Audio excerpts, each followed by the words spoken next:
the last panel before the lunch, and that is on Sustainable Development Goals, bringing climate change into the classroom. Climate change, as you all can imagine, is a complicated topic, especially for young leaders and learners. Understanding climate science is necessary for us, by which we meet crucial challenges in terms of good health, food security, water, and sanitation. I would like to welcome our panel members for the second discussion on bringing climate change into the classroom. I'd like to welcome the moderator for the panel, Dr. Glennmuschert, professor at Khalifa University.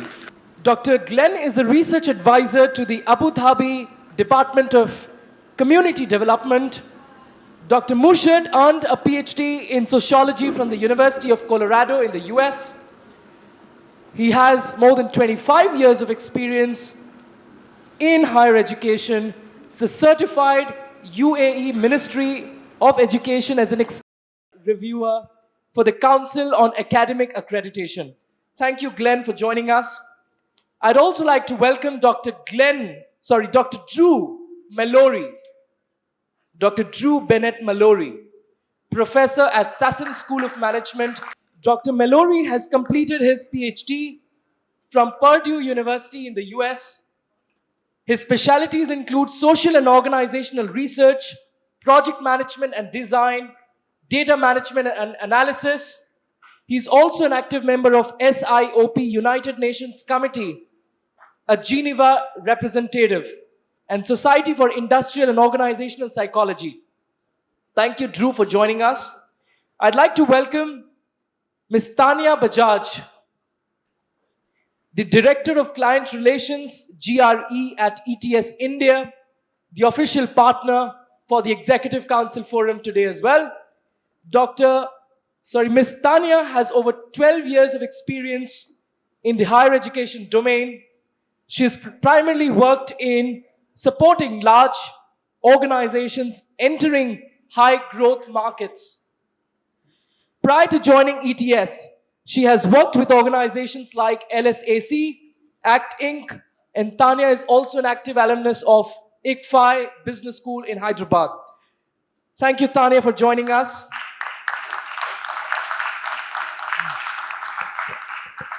I would now like to welcome our panel speaker, Mr. Ranjandwivedi, IPS retired, former DGP, Government of Uttar Pradesh in India.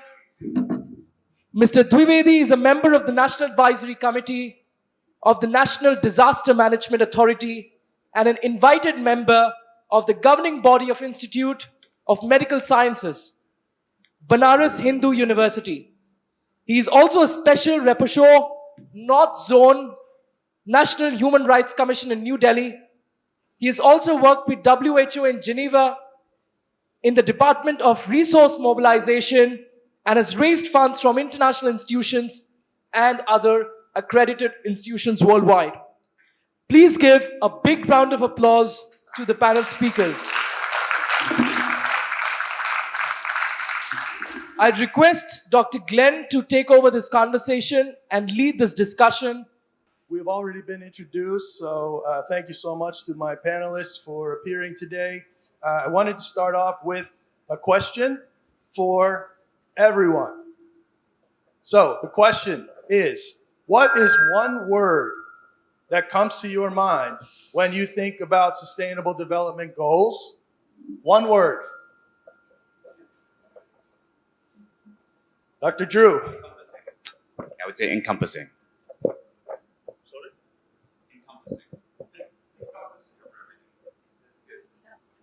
For me also, it's going to be something on those lines. Sustained global equality. Live. Okay, I'm thinking about yellow. Out here, yellow. One word. One word. One word. One word that comes to mind when you think of it, sustainable development goals. Development. Future development. Okay, thank you. Development.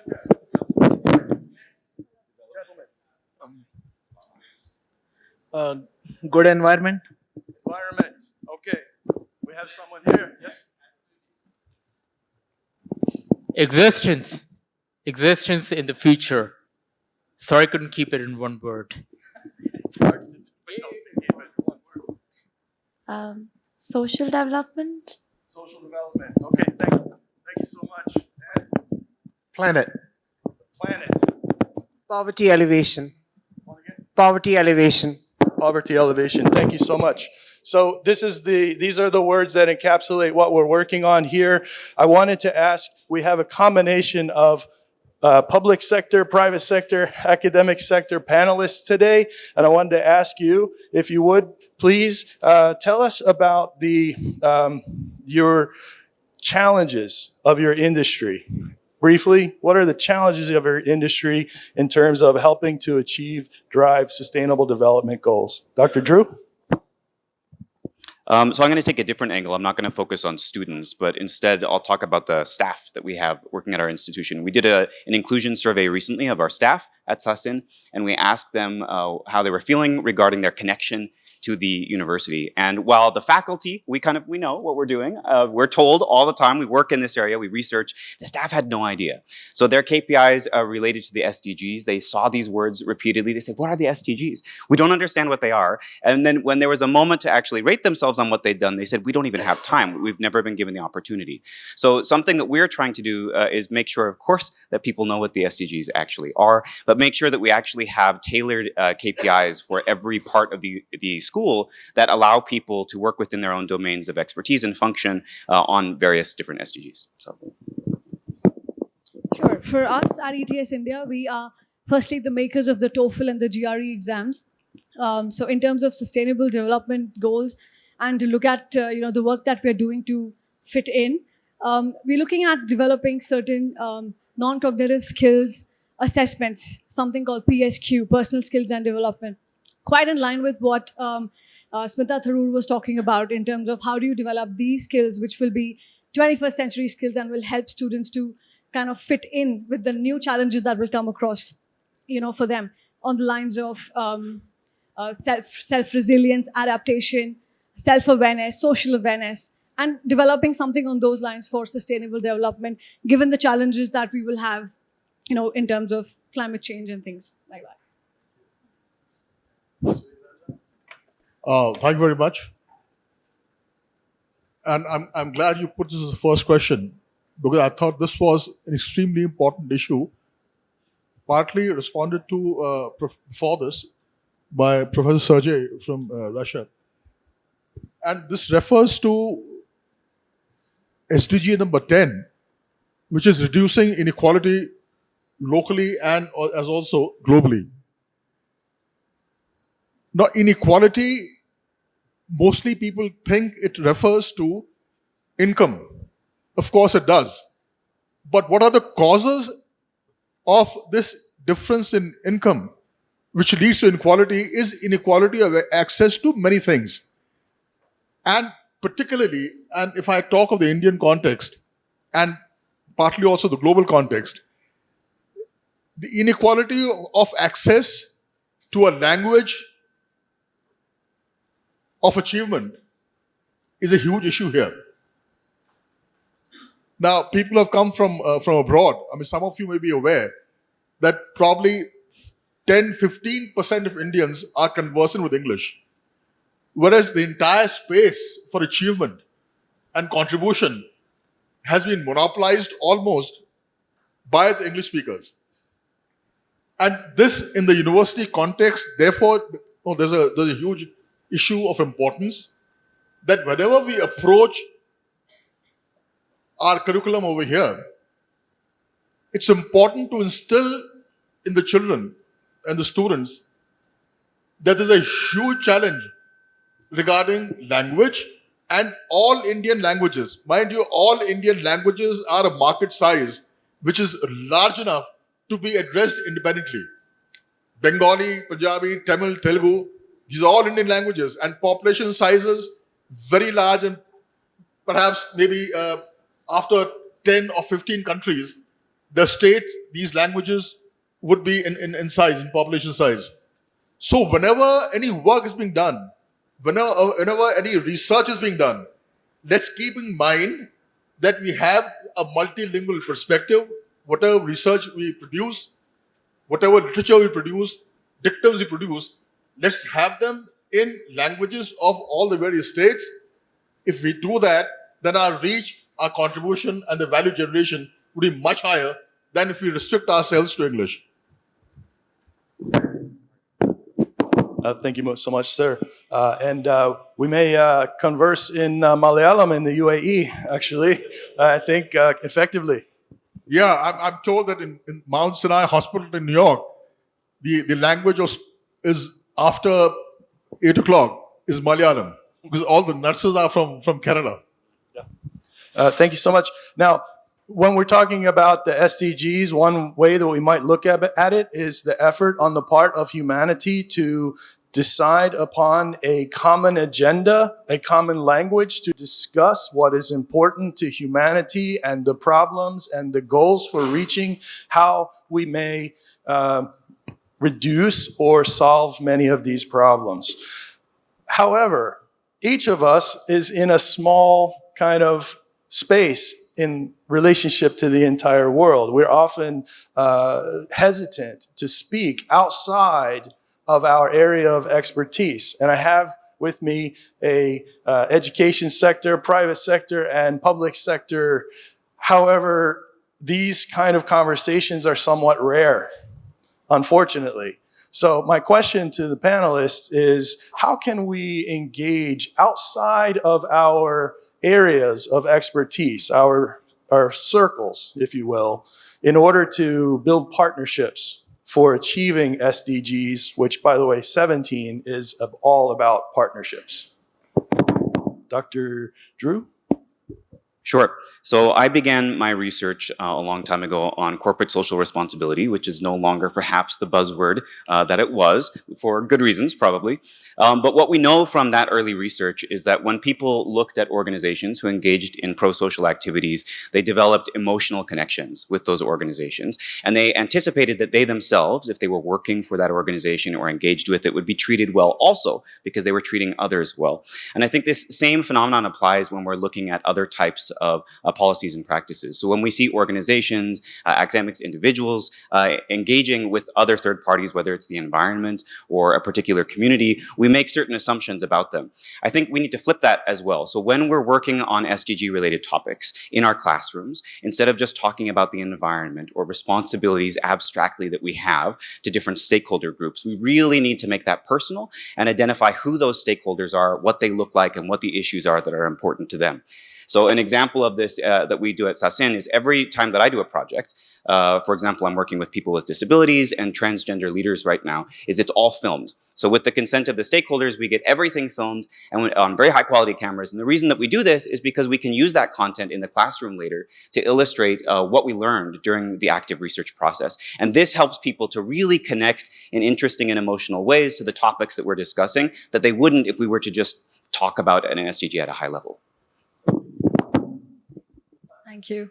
So for us at ETS India, what we do is to look at things a little outside the box and contribute to sustainable development. One of the key things that we did was moving to at-home testing, because if we understand the geographical barriers that students may have had during the time of COVID, we were able to bring in at-home testing to create that convenience for students. Other than that, there is also, for students with disabilities, we offer a lot of support for them, especially, creating the tests, having it done in Braille. Several other support systems are provided. So we work on these kind of things quite often.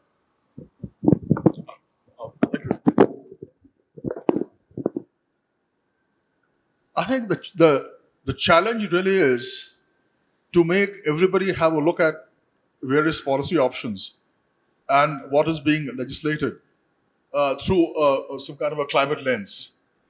And it requires a huge amount of dialogue, feedback on whatever is proposed, because ultimately these policies then determine what's going to be happening in a country and in an international context for the international organizations to take this kind of an issue up. And I'll just give you some examples from here. Now, we know that the bulbs we use, the tungsten bulbs consume a lot of energy. It required a very small decision with a huge impact. But the country procured LED bulbs in very large numbers, and the cost came down to that of a tungsten bulb. And the implication of this on use of energy was it got reduced by about 90%. There are bad policies also. For example, subsidies in agriculture.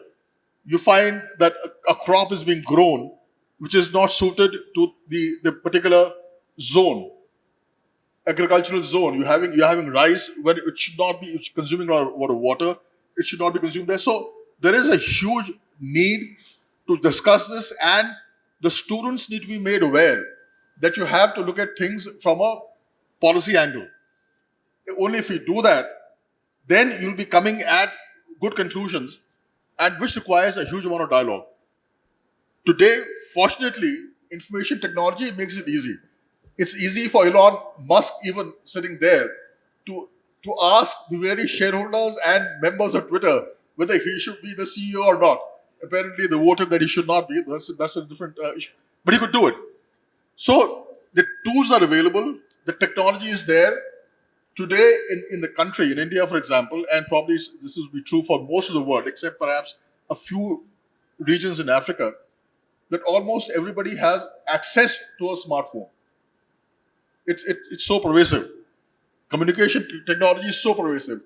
So the tools are there, technology is there, it's very low cost. There should be a lot more communication when policy is being framed, because if right policies are framed, then I'm sure SDGs would be achieved. So, Thank you all. For the students, think about questions right now. We're going to have one more question for the panelists, and then we're going to open up to questions from the students. And I specifically don't want to hear from the people in the first rows. Okay? I want to hear from those in the back.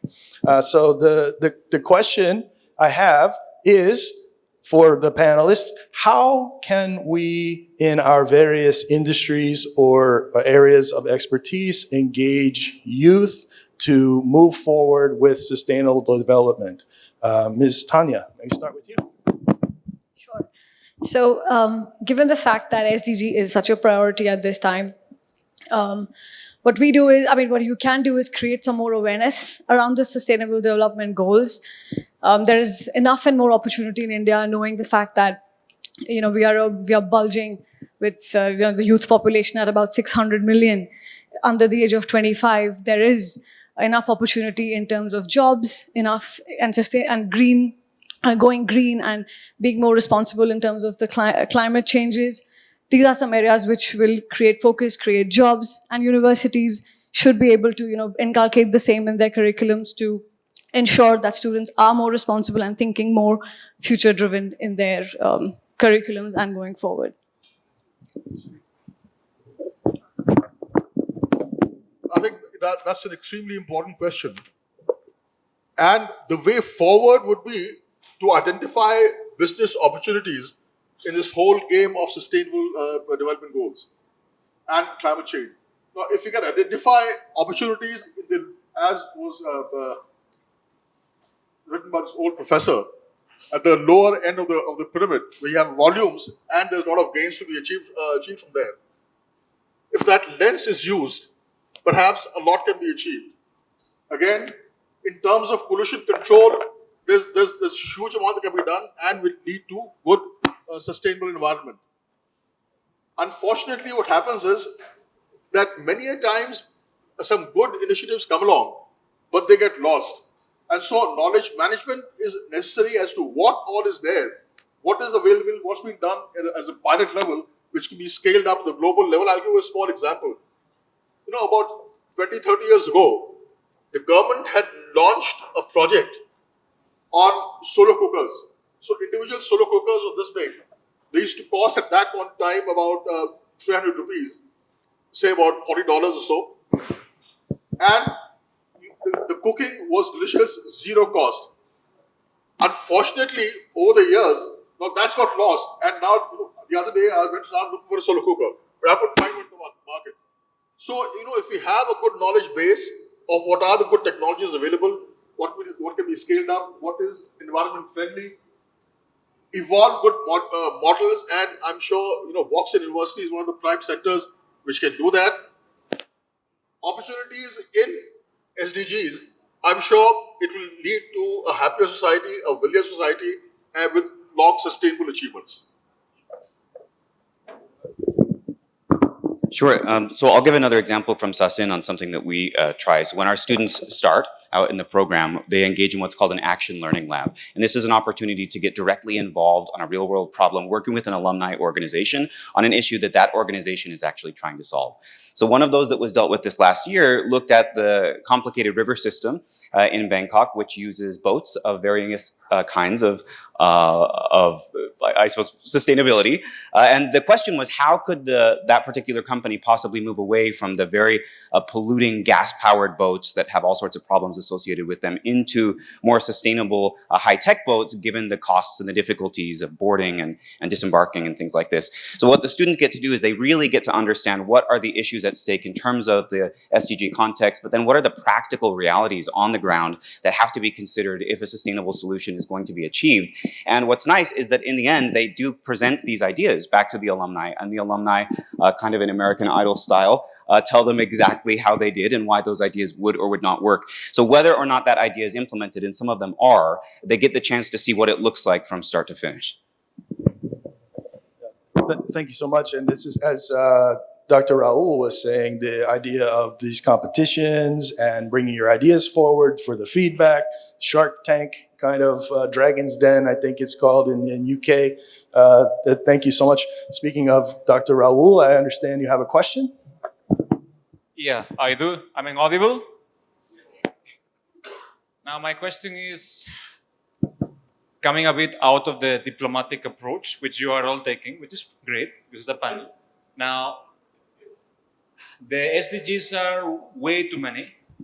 It is hardly a plan. It's more like a dream. Now, most of the individuals who will work in those SDGs will probably not be there to see the outcome. Now, how do you ensure that the current generation, as well as ourselves and others, do make sure that there is a consistency? Now, Glenn, you come from a sociology background. Drew comes from psychology background. You both have served or are serving people currently, directly or indirectly. So you're dealing with humans. How do you ensure that the outcome will be there? Because the goals are way too many. Right now, it's not a plan, that is for sure. And certainly there is no strategy.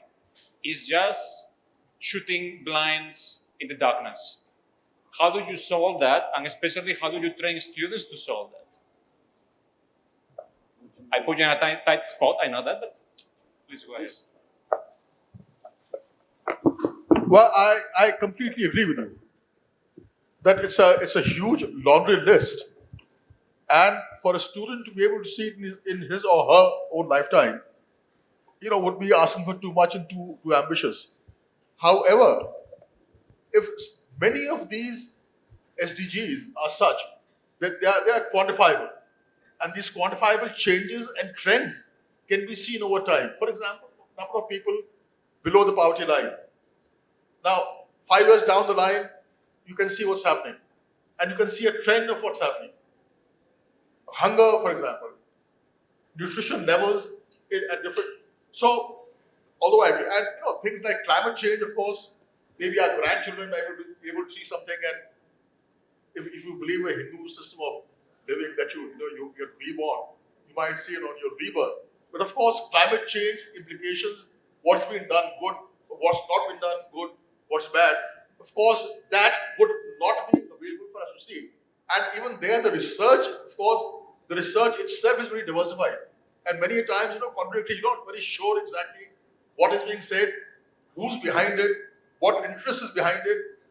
There's so many geopolitical interests behind research today that these long-term goals where it's impossible to identify what will happen in 10 years, I completely agree with you. It's a Pandora's box.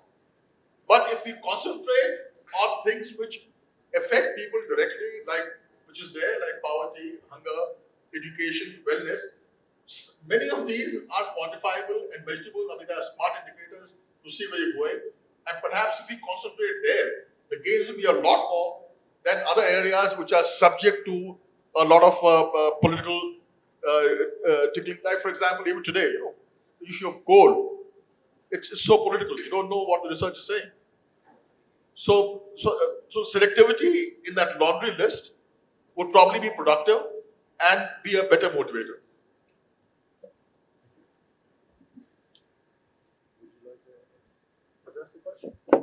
So from a quality education, if that's the sustainable goal we look at, I know there is a lot of work that's happening, not from my company only, but just overall. In that sense, we are also even the government India is putting in so much effort in terms of digital universities and getting a lot of, getting some barriers out of the way to ensure that learning is equitable and accessible to all. So if these steps are taken consistently and honestly, then I do see that, with proper assessments in line as well to truly understand that the learning outcomes have been, reached, then this is something that, when done over time, it will lead to some improvements overall. Sure. So we just completed the Social Progress Index in Thailand, which looks at non-economic indicators of progress throughout the different parts of Thailand. And in doing this, we had to collect information from all of the different local government centers across all the provinces, which is a huge, huge task, I'm sure you can imagine. When I got in and looked at the data, coming into Sasin a bit late, I looked at that. I had some problems with it because I thought I'm not quite sure that we're actually measuring what we think that we're measuring. And we were very hesitant initially to present our findings to the wider academic community because we thought that we might be criticized, rightly so, for some of the data that we were presenting. And what we thought in the end was actually that limitation was a success. I think we need to start small with what's available and what's accessible now, document, as was mentioned, and then present the ideas with opportunities for improvement. So when we did finally present in the end, we came up with a plan as well of how we thought certain indices could be improved in the future, and that's what we're now working on. But we had to take that initial step. We had to get our hands dirty and show that we were committed to the issue and then improve and iterate from there. Thank you so much. And keep in mind, the Sustainable Development Goals are for everybody, so they must be able to be understood by school children as well. So we picked some basic measures that are tied into many complicated measures, right? And so there's a Sustainable Development Support Network, which engages educational institutions at all levels. So I said I was going to get to some students. Any questions back here? Question.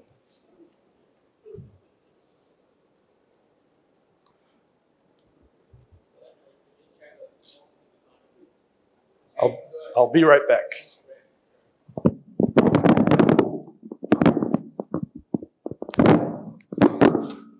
Do you think sticking to roots, primitive roots, can actually help us attain this sustainable development in a more faster pace? Do you think sticking to our roots will make us attain this sustainable development in a more faster pace? That's what you have raised is a very important issue. I was having a discussion once with a lady who's very deeply involved with waste management and so on. And, wet waste, dry waste, separation, this, that, etc. So I just put a question to her. Or, people, when it's very cold, they burn wood, tires in the open, causing a lot of pollution and undesired gases in the environment. So she said it's very wrong. So now the issue is, a person who does not know where his or her next meal will come from, to tell that person about climate change, doesn't make sense. For these people, perhaps if you dig into the roots and bring examples from mythology, religion, belief systems. For example, many religions, you believe that this air, water, sunshine, it sustains your life. Okay? And so, and they're called, wind god, water god, rain god, cloud god, and so on. So if you dig into the roots and perhaps build some stories around that and try to motivate people, you might make better achievements than talking in very technical terms. And I'll just give you one example here. In Gujarat, Gujaratis are mostly vegetarian. Now, these whales would come to the shore and the children would just stone them and kill them for no reason because they're not consuming the meat anyway. And it was a huge problem. And, one of the, Murari Bapu is one of the saints. Now, he launched a movement there that, look, this whale is your aunt. She's like a sister to your mother. Now, that language people understood. And this huge menace along the coast of Gujarat stopped completely. So you're right. If you dig into roots, perhaps the messages can be stronger, more meaningful, better understood than coming into very technical terms and making huge policy decisions.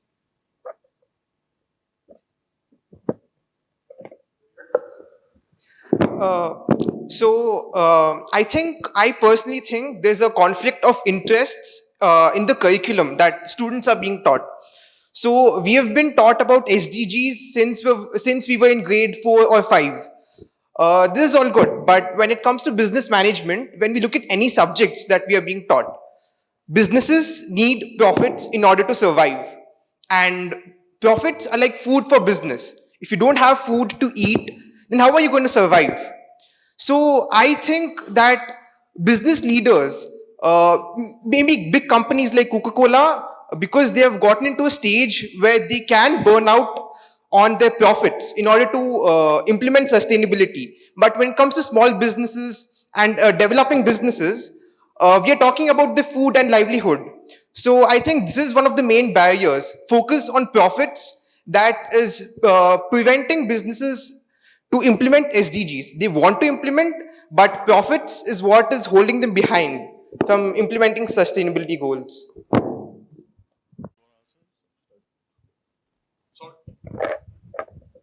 So, the question is really this, that the business is focused on making profits. Now, if they're focused on making profits, how do you expect them to serve these SDGs? Now, within the profit-making paradigm, and what I was referring to earlier, this was Professor C.K. Prahlad. He was my teacher, I could recollect his name. So he talked of the profit at the bottom of the pyramid.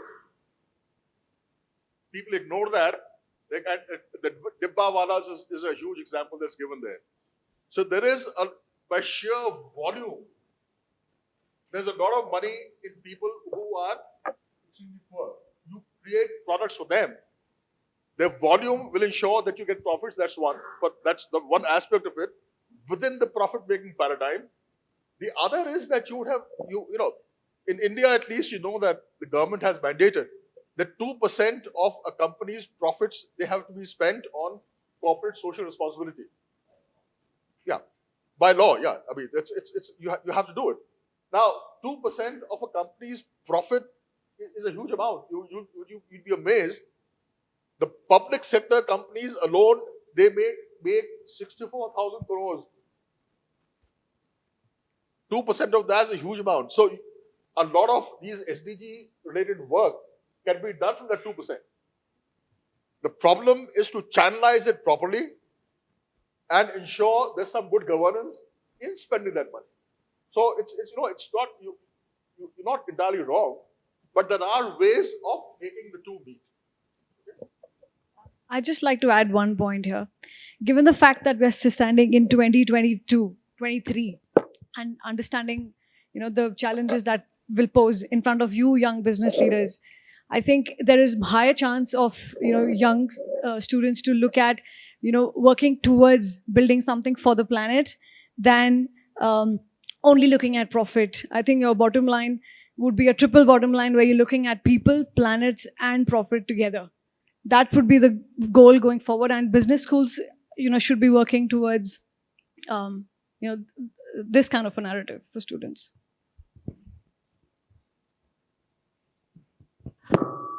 All right. Okay, my name is Shabir. Greetings and Hare Krishna to the entire panel and ladies and gentlemen. So, sustainability is a very broader term. Now, when we talk about sustainability, does the panel agree that we are talking about Mother Nature in general?